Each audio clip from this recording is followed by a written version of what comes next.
Assalamualaikum warahmatullahi wabarakatuh. Salam sejahtera untuk kita semua. Pada materi kali ini, saya akan menjelaskan tentang pengertian dan ruang lingkup dari teori komunikasi. Adapun capaian pembelajaran untuk mata kuliah komunikasi dan penyuluhan pertanian pada materi pertama ini, yaitu mahasiswa diharapkan mampu untuk menguasai pengertian ruang lingkup dan teori-teori yang terkait dengan komunikasi.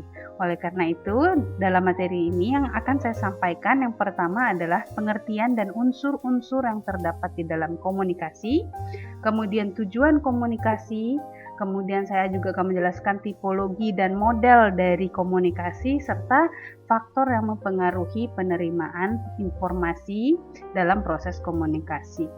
Baik, kita langsung kepada definisi komunikasi. Komunikasi itu berasal dari kata Latin yang berupa komunis di situ ya. Komunis di sini diartikan sebagai kesamaan dalam satu hal. Nah, kemudian diadaptasi ke bahasa Inggris. Communication itu asal katanya di dalam bahasa Inggris itu adalah artinya maksudnya adalah to make common, untuk membuat menjadi sama.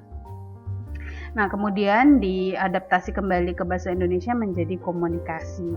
Dan menurut Effendi, komunikasi adalah proses penyampaian suatu pesan oleh seseorang kepada orang lainnya yang bertujuan untuk memberitahu atau bahkan bertujuan untuk mengubah sikap, mengubah pendapat, atau mengubah perilaku orang lain. Di mana komunikasi ini bisa dilakukan secara lisan, secara langsung maupun tidak langsung, melalui simbol, lambang, tulisan, itu dianggap tidak langsung, yang dilakukan dengan media tertentu. Itu menurut Effendi. Nah, dari definisi tersebut kemudian dapatlah muncul, kita bisa menguraikannya menjadi unsur-unsur komunikasi. Nah, ini di sini kita lihat juga menurut Laswell, pengertian komunikasi adalah itu yang seperti di materi presentasi yang saya garis bawahi dan dicetak tebal. Komunikasi itu menjawab pertanyaan dari who says what, in which channel, to whom, with what effect. Jadi kalau berdasarkan pengertian komunikasi menurut Laswell ini ada at least 5 unsur komunikasi. Yang pertama ada komunikatornya. Yang kedua atau penyampai pesannya ya, bisa juga istilahnya banyak dalam bidang komunikasi, bisa komunikator, source, sender, dan lain-lain. Kemudian yang kedua adalah pesan, message, isi pesannya yang disampaikan. Kemudian unsur ketiga adalah media penyampaiannya. Kemudian yang keempat komunikan atau orang yang menerima, istilahnya bisa komunikan, communicatee, receiver atau recipient atau decoder ya.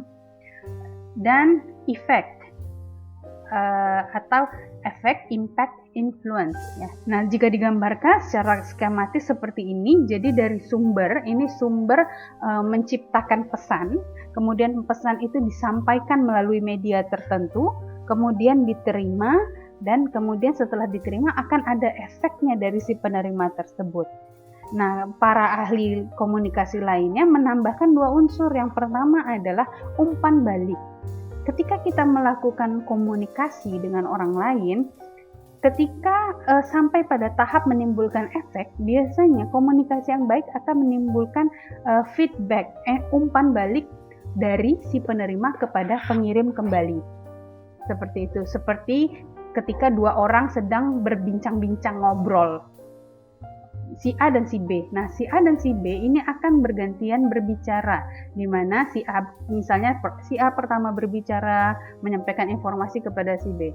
Si B kemudian akan juga pada gilirannya berbicara berdasarkan informasi yang ia terima dari si A, atau bisa dikatakan tanggapan dari apa yang si A katakan. Nah, itu yang dikatakan umpan balik. Umpan balik bisa juga berupa pembicaraan atau langsung berupa sikap atau perubahan pendapat dari penerima pesan tersebut. Dan lingkungan ini juga dianggap mempengaruhi dari proses komunikasi tersebut. Kemudian tujuan komunikasi menurut TAP dan MOS tahun 73, komunikasi itu paling tidak ada 5 tujuannya secara umum ya, secara garis besar. Yang pertama, tujuannya agar orang yang menerima pesan tersebut bisa memahami apa yang dimaksud oleh orang yang menyampaikan pesan. Pada contohnya, saat ini materi saya berikan, saya komunikator, Anda semua sebagai komunikannya, penerima pesan. Saya berusaha menyampaikan informasi agar Anda semua memahami materi yang saya sampaikan kali ini. Nah, tujuannya itu memahami, gitu ya. Kemudian menyenangkan pihak yang berkomunikasi. Misalnya Anda menonton stand up comedy misalnya ya. Tujuannya apa yang dia sampaikan itu untuk menyenangkan. Atau berita-berita gembira yang disampaikan seseorang kepada orang lainnya, tujuannya untuk menyenangkan. Mempengaruhi sikap. Nah, ada kalanya kita dalam berkomunikasi berusaha untuk membuat lawan bicara kita untuk mengubah sikapnya. Misalnya orang tua menasihati anaknya atau sesama teman memberikan advice, misalnya memberikan curhat, sesama teman curhat, lalu temannya memberikan saran supaya si teman ini tidak lagi bersedih misalnya. Nah, itu merubah sikap. Memperbaiki hubungan antar manusia. Nah, ini namanya saling berinteraksi, ada kalanya kita berselisih paham dan lain sebagainya. Nah, melalui komunikasi yang baik ini dapat memperbaiki hubungan antar manusia. Kemudian yang kelima, tujuannya bisa untuk mempengaruhi tindakan komunikan yang ke arah yang diharapkan. Bisa jadi seseorang itu berkomunikasi tujuannya untuk supaya si pendengarnya melakukan tindakan tertentu. Contoh yang dilakukan juru kampanye saat musim-musim kampanye, dia ingin agar pendengarnya itu untuk memilih dirinya atau calon yang diajukannya, atau mungkin juga promosi produk tertentu. Produsen pemasar akan berusaha untuk membuat konsumen melakukan pembelian produk mereka. Nah, itu untuk mempengaruhi tindakan. Itu paling tidak ada 5 itu ya. Kemudian kita masuk ke tipologi komunikasi. Nah, secara garis besar juga para ahli mengelompokkan tipe-tipe komunikasi. Ada beberapa tipe komunikasi. Yang pertama yang dikemukakan oleh TAP and MOS serta De Vito. Ini disintesa menjadi tiga jenis tipologi komunikasi. Yang pertama adalah komunikasi linier, di mana di sini seorang pembicara menyampaikan pesan kepada pendengar, atau dikenal dengan komunikasi satu arah. Misalnya siaran radio atau siaran dari televisi, di situ tidak ada timbal balik ya, tidak, hanya dari penyiar menyampaikan kepada pendengar. Kemudian tipologi yang kedua adalah komunikasi interaksional. Di sini pembicara dan pendengar itu berbicara dan mendengarkan secara bergantian.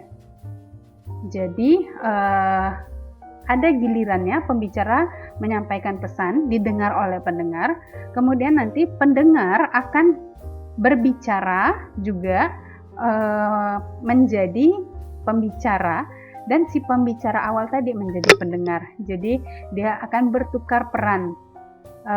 Namun di sini tidak dilakukan secara simultan. Nah, perbedaannya dengan yang ketiga, transaksional. Terjadi pertukaran peran seperti itu juga, namun perannya tadi itu berlangsung secara simultan. Gantian ngomongnya itu, gantian menyampaikan pesannya itu secara simultan. Ini contoh seperti orang yang sedang ngobrol panjang lebar.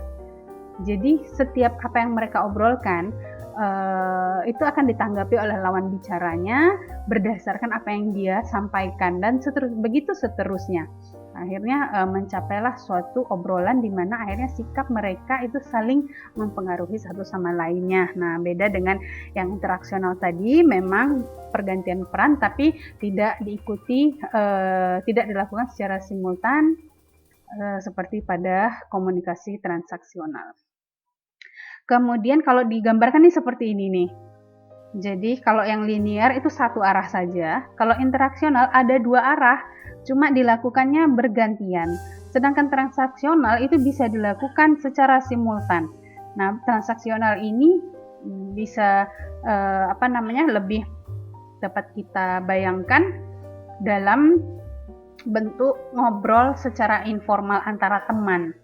Kalau kalian ngobrol misalnya ya dengan teman, pasti saling satu menimpali, satu kembali menimpali omongan dan seterusnya. Jadi pergerakan apa yang diomongkan itu berdasarkan hal yang disampaikan sebelumnya. Ya, mudah-mudahan dapat dipahami. Sedangkan interaksional itu contohnya seperti diskusi kelas ya. Saat ada yang di depan menjadi presenter, dia menyampaikan, kemudian diberi kesempatan yang lainnya menyampaikan pertanyaan berdasarkan apa yang telah disampaikan ya. Nah, jadi ada komunikasi dua arah namun dilakukan secara bergantian.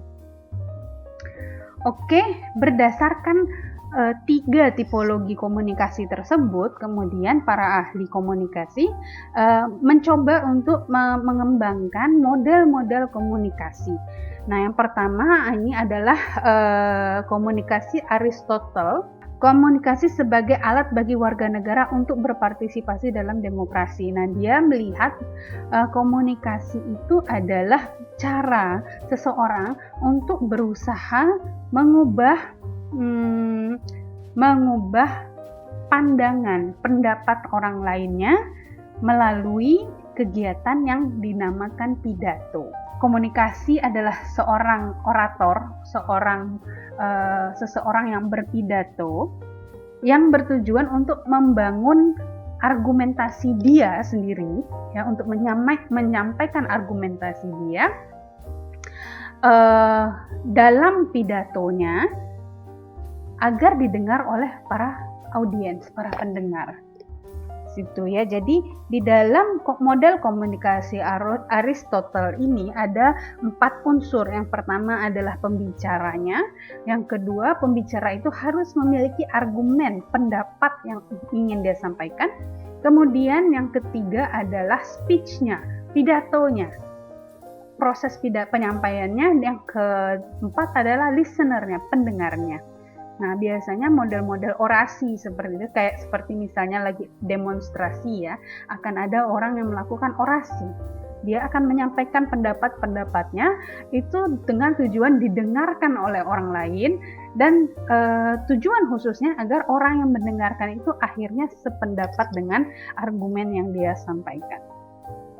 Itu model linear. Kemudian komunikasi Laswell yang dikembangkan oleh Laswell. Nah, ini juga komunikasi linear satu arah ya, adalah proses di mana seseorang mempengaruhi individu lainnya melalui pesan yang dikirim. Di dalam Laswell ada 5 unsur. Yang pertama who itu siapa, speakernya, pembicaranya, ada pembicaranya. Kemudian what itu message-nya, pesan yang disampaikan.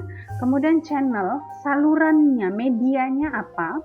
Kemudian whom, listener-nya, pendengarnya, dan keempat hal ini akan menghasilkan efek. Sebenarnya kurang lebih sama tadi ya dengan modelnya Aristotle, tapi di sini Laswell menguraikan lagi bahwa dari proses orang berbicara dengan pesan tertentu melalui media tertentu dan diterima oleh pendengar, itu akan menghasilkan efek tertentu pada pendengar tersebut. Nah, menurut Laswell ini mengembangkan teorinya ini mencakup media massa, komunikasi yang dilakukan melalui media massa bersamaan dengan pidato sebagai bagian dari proses komunikasinya. Nah, penerapannya bagaimana? Penerapannya contohnya seorang penyuluh, di sini who-nya ya. Dia berusaha mengenalkan, mengintroduksikan inovasi pertanian, misalnya penggunaan benih, penggunaan pupuk organik ya. Itu sebagai what-nya, message-nya kepada petani. Petani itu whom-nya. Kemudian dengan ceramah dan kunjungan rumah. Jadi si penyuluh ini menyampaikan melalui ceramah pada kelompok tertentu atau mengunjungi satu persatu. Nah, ini channelnya, medianya, caranya. Sehingga petani itu mau menerapkan inovasi tersebut. Nah, mau menerapkan itu adalah efeknya. Nah, itu teori yang dikemukakan oleh Laswell, tetap memandang komunikasi itu sebagai bentuk satu arah linear. Kemudian komunikasi linear juga dikembangkan oleh Berlo di tahun 60-an yang dikenal dengan SMCR. Jadi menurut Berlo sebenarnya dalam komunikasi itu ada 6 unsur. Yang pertama sumber itu orang yang melakukan komunikasi, yang memberikan informasi. Kemudian ada penyandi, encoder.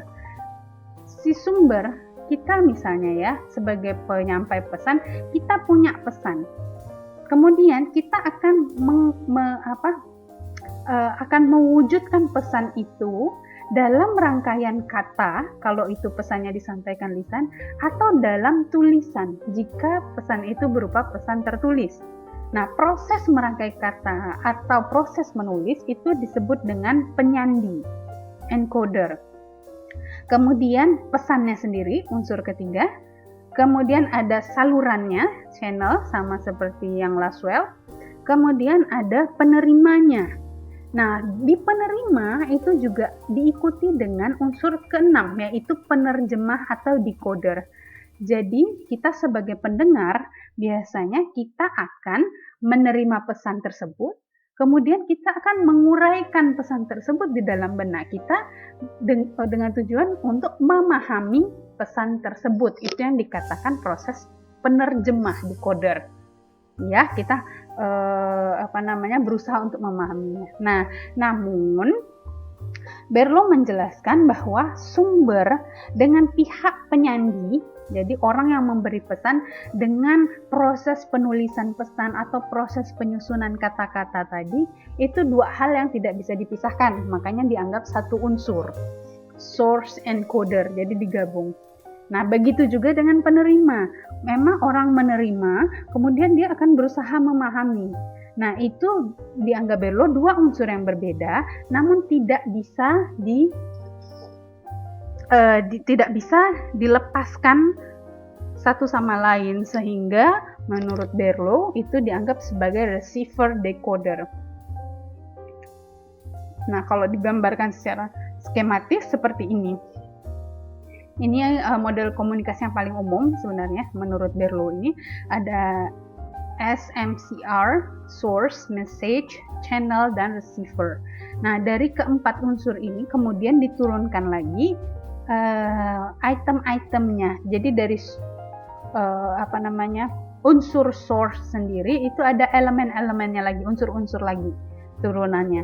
Ada communication skill ya, ada attitude, knowledge, social system, dan culture.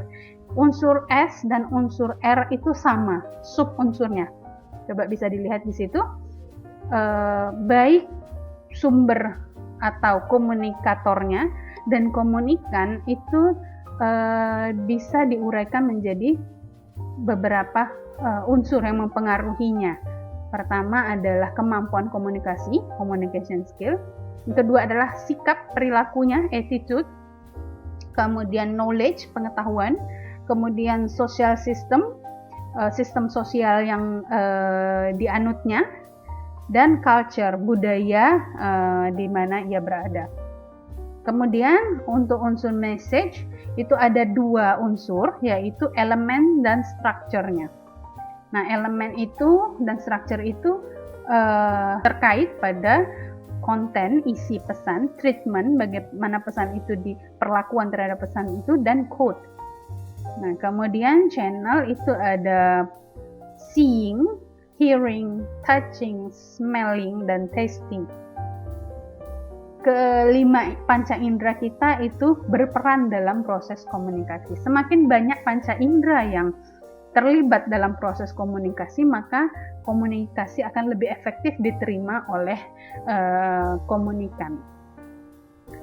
Seperti itu. Oke, ini uraiannya. Yang pertama adalah model source and receiver. Itu pertama adalah communication skill, keterampilan berkomunikasi. Bagi komunikator berarti bagaimana dia menyampaikan pesan.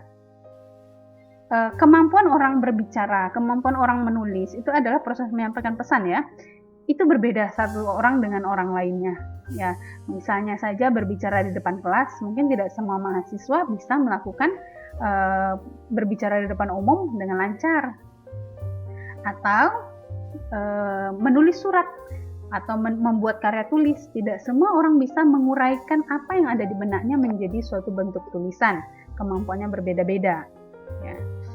Kemudian communication skill dari segi komunikan atau dari segi pendengarnya berarti bagaimana dia mampu menerjemahkan, menangkap dan menerjemahkan. Kemampuan misalnya kita dianugerahi telinga untuk mendengar, kemampuan mendengar seseorang pun bisa berbeda-beda ya. Ada yang bisa pendengarannya normal atau yang pendengarannya kurang berfungsi dengan baik. Nah, seperti itu. Penglihatannya ya, ada orang yang bisa mendengar tapi mungkin kemampuan penglihatannya terbatas dan sebagainya. Nah, makanya tadi saya bilang semakin banyak indera yang terlibat, komunikasi akan efektif. Nah, dengan adanya hambatan secara fisik itu dan mungkin juga secara intelektual ya, intelijensi, mungkin orang dengan intelijensi tinggi akan lebih mudah menerima dan memproses pesan yang ia terima dibandingkan orang yang intelijensinya rendah. Contohnya, kadang ada orang yang kalau ngomong tidak nyambung. Nah, itu seperti itu adalah kemampuan dalam memproses pesan. Kemudian sikap dari komunikator itu harus percaya diri saat kita berkomunikasi. Yang terpenting dari komunikator adalah harus memiliki kepercayaan diri, kemudian menguasai apa yang akan disampaikan dan bersikap positif terhadap lawan bicara. Dengan kita bersikap positif, orang akan lebih menerima apa yang disampaikan. Kemudian tingkat pengetahuan, memahami materi, memahami lawan bicara, lalu memahami bagaimana cara menyampaikan pesan, itu sangat penting di dalam kita berkomunikasi. Jadi tingkat pengetahuannya bukan hanya pada apa yang akan kita sampaikan, tapi tingkat pengetahuannya juga pada bagaimana cara kita menyampaikan. Antara menyampaikan pesan kepada anak TK dengan menyampaikan pesan kepada orang dewasa akan beda caranya. Nah, itu dianggap sebagai tingkat pengetahuan juga, bagaimana kita bisa membedakan cara menyampaikan pesan dengan lawan bicara yang berbeda. Kemudian sistem sosial budaya. Nah, sistem sosial budaya ini berpengaruh terhadap perilaku seseorang, berpengaruh juga pada kebiasaan, tingkah laku dan lain sebagainya. Oleh karena itu pasti akan berpengaruh pada proses komunikasi. Contohnya, kalau orang Melayu dianggap ngomongnya cepet, ya, atau misalnya etnis Batak ngomongnya nyaring, ya. Kalau etnis Jawa ngomongnya medok. Nah, itu karena adanya kebiasaan atau pola hidup dari budayanya. Contohnya ya. Kemudian unsur yang kedua adalah message. Nah, message ini tadi saya gambarkan terdiri dari dua unsur, yaitu elemen dan strukturnya. Elemen itu unsur yang dipilih dalam menyusun pesan, sedangkan strukturnya itu adalah bagaimana dia menyusun pesannya, bentuk dari pesannya. Nah, kode pesan. Kode pesan itu simbol yang bermakna bagi komunikator. Contohnya, bahasa yang akan digunakan berbeda antara bangsa yang berbeda ya, atau antar generasi yang berbeda. Kemudian isi pesan, materi yang disusun untuk mengekspresikan tujuan komunikasi. Di sini isi pesan harus sesuai dengan tujuan dan karakteristik penerima pesan. Dan perlakuan pesan adalah keputusan yang dibuat oleh komunikator untuk menyampaikan pesan. Contoh, pesan yang disampaikan kepada petani akan berbeda dengan pesan yang disampaikan kepada kaum intelektual. Kemudian selanjutnya adalah channel atau saluran. Nah, menurut para ahli komunikasi, paling tidak ada 3 golongan saluran komunikasi. Yang pertama adalah coupling message, sebagai coupling message, di mana di sini maksudnya adalah ada kalanya komunikasi itu hanya dapat dilakukan jika kedua pihak memiliki suatu media yang sama, contoh komunikasi melalui telepon. Maka pengirim pesan atau maupun penerima pesannya harus memiliki alat telepon untuk dapat berkomunikasi, dan komunikasi tidak bisa dilakukan jika salah satu pihak tidak memiliki alat tersebut. Kemudian saluran komunikasi sebagai kendaraannya dan saluran komunikasi sebagai pembawanya. Nah, bedanya di sini saya contohkan. Misalnya komunikasi melalui majalah, maka artikel di dalam majalah itu adalah vehicle-nya, kendaraan yang membawa pesan tersebut dari pengirim pesan ke penerima pesan.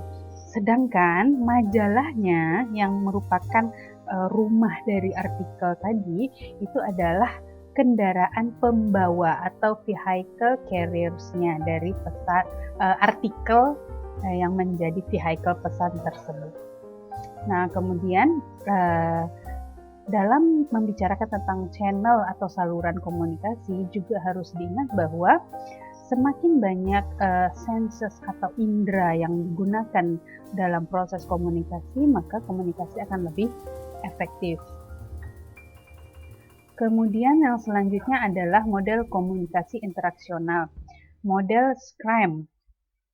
Ini adalah komunikasi sebagai upaya untuk memantapkan suatu kesamaan atau commonness antara pengirim dan penerima.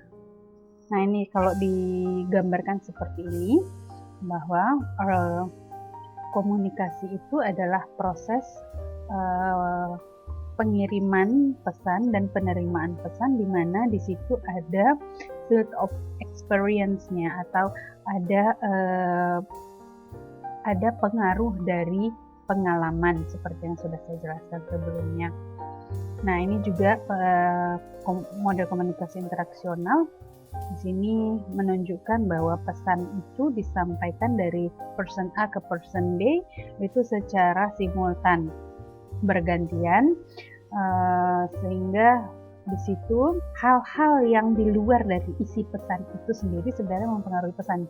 Seperti contohnya sebenarnya perasaan kita, baik sebagai penerima ataupun pengirim pesan terhadap lawan bicara kita, kesan kita, penampilan dari lawan bicara kita, atau suasana lingkungan di mana kita melakukan komunikasi itu dianggap sebagai hal-hal yang mempengaruhi jalannya komunikasi.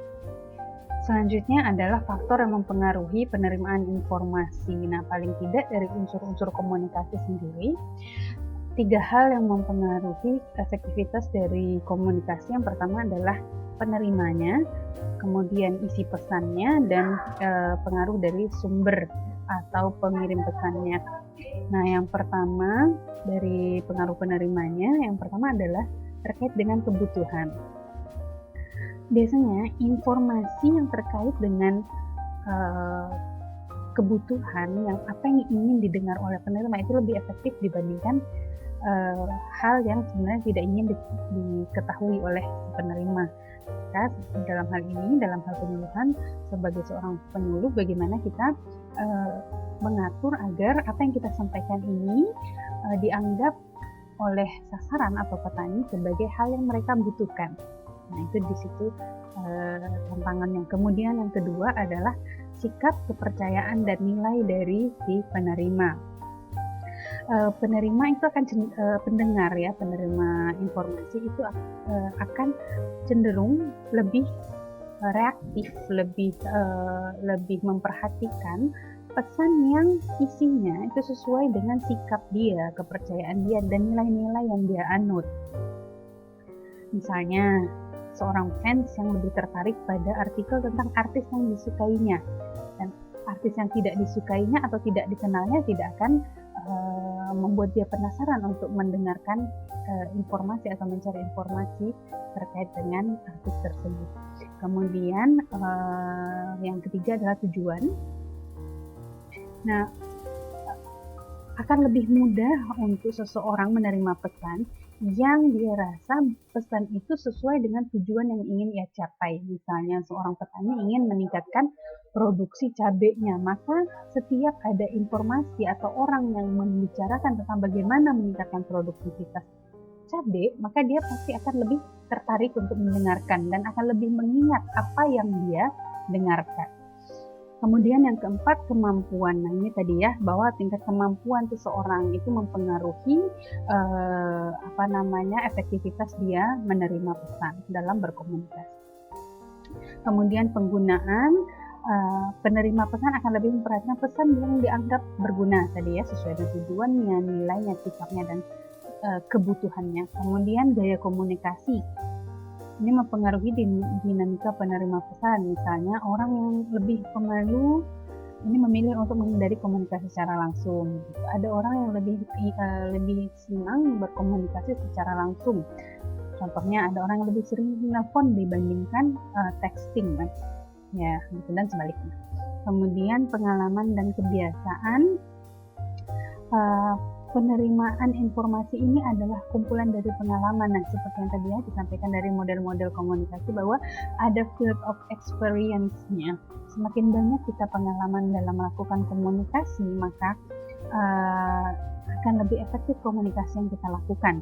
Karena itu akan berpengaruh terhadap bagaimana kita memilih, menafsirkan, dan mengingat pesan yang kita terima maupun nanti yang kita kirimkan. Kemudian faktor yang kedua yaitu pengaruh dari pesannya sendiri. Yang pertama adalah sumber. Nah, komunikasi yang efektif itu juga dipengaruhi siapa sumbernya. Pesan ini dari mana? Pesan yang sumbernya terpercaya, maka komunikasinya akan lebih efektif. Seperti contohnya kalau pesan hoax itu akan lebih banyak orang yang tidak percaya karena sumbernya tidak jelas. Nah, tapi kalau sumber-sumbernya misalnya kita selama COVID ini kita mendapatkan SMS dari gugus tugas COVID. Nah, kita percaya karena itu sumbernya valid. Nah, seperti itu. Dalam penyuluhan juga seperti itu. Makanya image seorang penyuluh itu harus dibangun sehingga mampu merangkul atau menarik kepercayaan dari sasaran atau petaninya. Kemudian mode. Pengalaman yang dirasakan indera manusia itu memberikan kesan yang mendalam juga. Makanya tadi senses itu sangat berpengaruh dalam proses komunikasi. Semakin banyak senses yang berfungsi selama proses komunikasi itu akan mengefektifkan proses komunikasi. Kemudian karakteristik dari fisik. Nah, ini misalnya dalam hal komunikasi secara tidak langsung dalam bentuk tulisan, poster, banner, dan lain sebagainya. Ukuran, warnanya, nuansanya itu sangat berpengaruh terhadap jalannya komunikasi. Kemudian pengorganisasian ya, pengaturan dalam bagaimana kita mau menyampaikan pesan, menyusun kalimat, kemudian memilih media atau saluran untuk menyampaikan pesan, kemudian kapan kita menyampaikan pesan, dan lain-lain, itu termasuk dalam pengorganisasian. Dan hal-hal itu sangat berpengaruh terhadap efektivitas komunikasi. Dan yang kelima adalah hal-hal baru. Seringkali hal yang baru itu dianggap lebih menarik sehingga lebih efektif di dalam berkomunikasi, maksudnya akan lebih efektif diterima oleh pendengar. Kemudian yang ketiga, pengaruh dari sumbernya atau pengirim pesannya.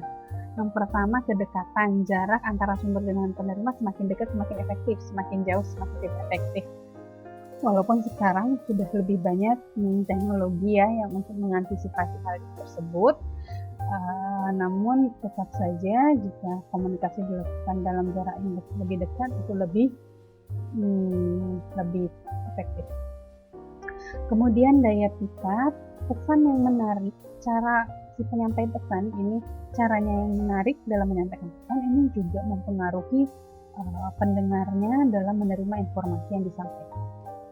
Kemudian kesamaan, sama rasa antara pemberi pesan dengan penerima pesan itu akan memberikan pesan bagi penerima sehingga dia lebih mudah untuk menyerap informasi yang disampaikan dalam proses komunikasi itu. Kredibilitas dan kekuasaan. Nah, tadi ya, harus membangun image. Seorang penyuluh itu harus membangun image. Tujuannya apa? Karena sumber pesan yang kredibel itu akan lebih dipercaya oleh pendengar, dan sumber pesan yang punya kekuasaan itu juga dapat lebih kekuasaan, seperti kita pelajari pada materi sosiologi pedesaan di semester 2. Kekuasaan adalah kemampuan kita untuk menguasai orang banyak. Semakin tinggi kekuasaan kita, maka semakin besar pengaruh kita terhadap seseorang, maka orang tersebut akan lebih mudah untuk mendengarkan, menerima informasi yang kita kirimkan. Kemudian motivasi dan tujuan. Nah, di sini penerima pesan yang mempercayai pemberi pesan memiliki motivasi dan tujuan yang sama, dia akan lebih percaya dan lebih terbuka terhadap pesan yang disampaikan. Lalu penyampaian, cara kita menyampaikan, volume suara, kecepatan bicara, apakah intonasinya sesuai atau tidak, alunan, apakah terlalu mendayu-dayu atau terlalu keras, dan sebagainya ya. Lalu pengucapan kata juga, ini juga penting, harus jelas ya, karena ini terkait juga dengan gaya komunikasi, setiap orang itu berbeda. Kemudian status kekuatan dan wewenang. Nah, di sini juga semakin besar kekuasaan si pengirim pesannya, maka makin besar peluang pesan tersebut diterima oleh pendengarnya, penerima pesannya. Oke, selanjutnya ini definisi penyuluhan ya, terkait dengan komunikasi. Penyuluhan itu merupakan proses perubahan perilaku petani melalui komunikasi. Jadi dalam penyuluhan kita berusaha untuk merubah perilaku seseorang menjadi lebih baik melalui proses komunikasi antara penyuluh dengan petani. Nah, inilah yang akan mengantarkan kita ke materi selanjutnya nanti terkait dengan definisi dan ruang lingkup penyuluhan. Baik, demikian yang dapat saya sampaikan materi terkait dengan teori komunikasi sebagai pengantar dalam mata kuliah komunikasi dan penjualan pertanian. Semoga dapat dipahami. Silakan berdiskusi melalui media yang telah disediakan jika ada pertanyaan.